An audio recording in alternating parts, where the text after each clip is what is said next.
Proses perbaikan LC640 USB tidak ngetek.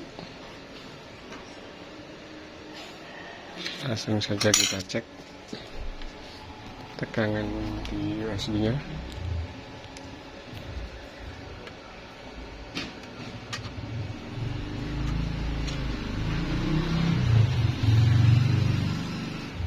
Oke, hanya kosong. Sini dia mundur 5 volt. Di sini dia hilang. Oke, langsung saja kita ganti IC nya.